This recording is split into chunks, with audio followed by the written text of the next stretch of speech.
UP के Gupta brothers को UAE court से मिली बड़ी राहत।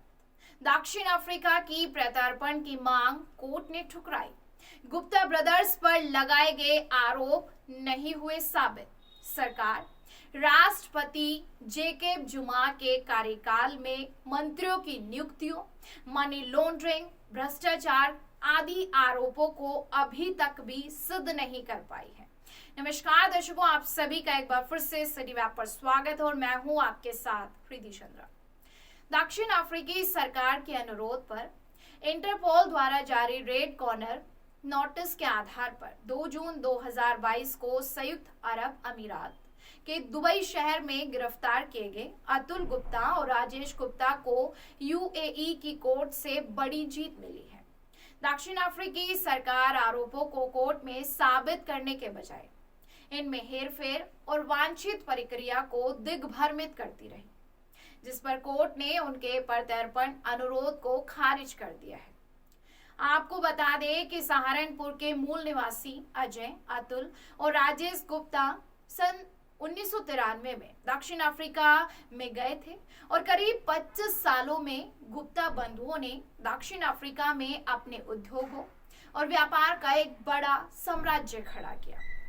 इन पर दक्षिण अफ्रीका में जेकब जुमा के राष्ट्रपति काल में स्टेट कैप्चर, मंत्रियों की नियुक्तियों, मनी लॉन्ड्रिंग और भ्रष्टाचार के आरोप लगे थे, लेकिन दक्षिण अफ्रीका में आज तक इन पर कोई भी आरोप अभी तक सिद्ध नहीं हो सका है, जिसको लेकर वरिष्ठ पत्रकार जावेद साबरी ने बताया कि ये सभी आरोप दक्षिण अफ्रीका की आंतरिक राजनीति से प्रेरित रहे और तमाम विवाद तभी उठाए गए जब वहां राष्ट्रपति पद के चुनाव का समय आया।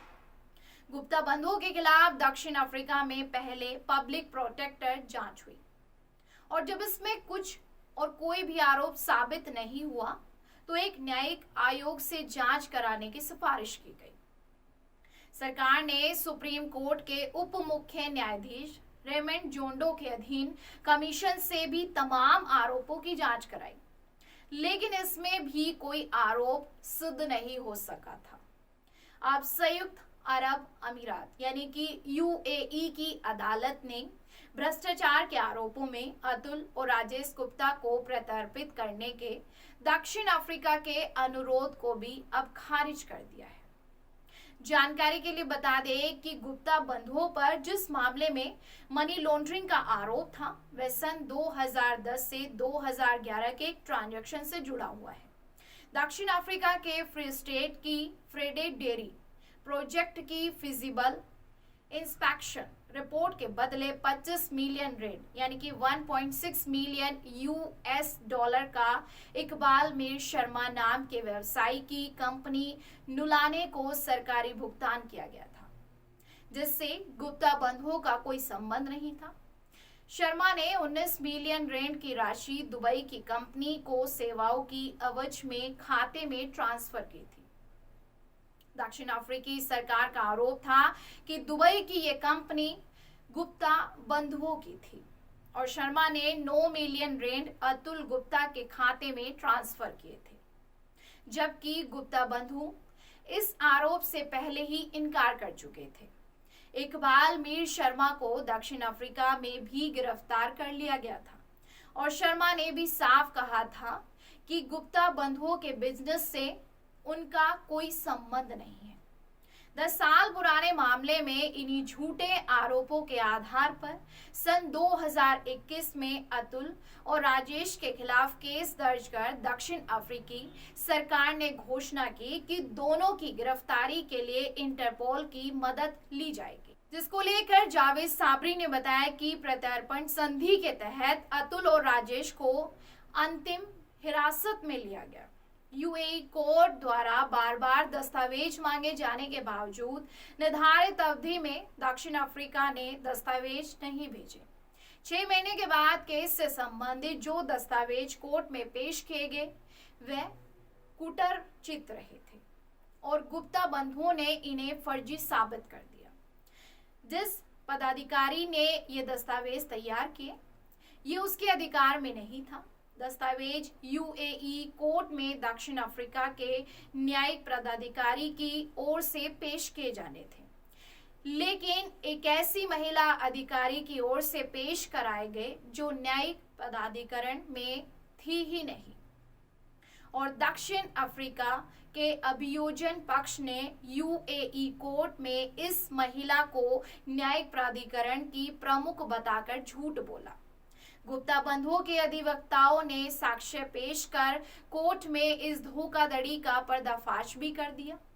दुबई में गिरफ्तारी के बाद दक्षिण अफ्रीका में गुप्ता बंधुओं के खिलाफ 2 नए वारंट जारी किए गए, जो इंटरपोल के वारंट से अलग थे। इंटरपोल से जिन आरोपों के आधार पर नोटिस जारी कराया गया था, बाद में उन आरोपों को भी दक्षिण अफ्रीकी अभियोजन पक्ष ने हटा दिया।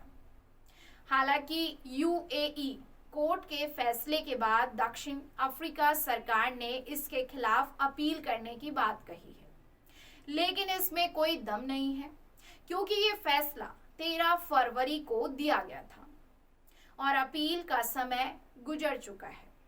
उधर गुप्ता बंधुओं की अगर बात करें तो उधर गुप्ता बंधुओं के अधिवक्ता ने एक मीडिया वक्तव्य में कहा है कि पिछले 8 वर्षों में दक्षिण अफ्रीकी सरकार सिविल या आपराधिक मुकदमों में गुप्ता परिवार के किसी भी सदस्य या उनकी कंपनियों के विरुद्ध कोई भी आरोप साबित करना तो दूर, उन्हें कोर्ट तक नहीं ले जा पाई है। दक्षिण अफ्रीका का प्रत्यर्पण अनुरोध गुण दोष के आधार पर विफल हुआ है।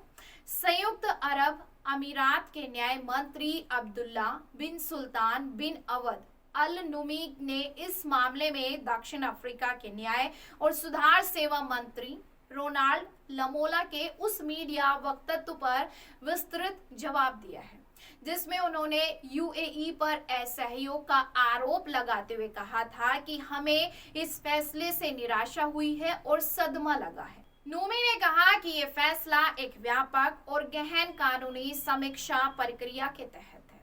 प्रत्यर्पण अनुरोध अप्रैल 2021 में लागू समझौते में उल्लिखित कानूनी दस्तावेजों, गिरफ्तारी वारंट के सख्त मानकों को पूरा नहीं करता है।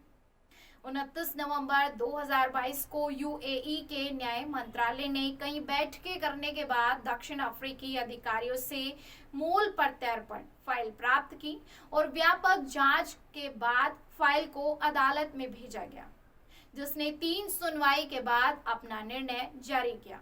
हर बार यूएई के न्यायिक अधिकारी अपने दक्षिण अफ्रीकी समकक्षों को कार्यवाही के बारे में जानकारी देते रहे। यूएई में सक्रिय रूप से 44 द्विपक्षीय पारस्परिक कानूनी सहायता समझौते हैं। अकेले 2023 में अंतर्राष्ट्रीय संदिग्धों और अन्य व्यक्तियों से संबंधित 30 प्रत्यर्पण अनुरोधों को मंजूरी दी गई है। फिलहाल के लिए बस इतना ही। खबर से जुड़ी अपडेट जानने के लिए बने रहिए सिटी वेब के साथ।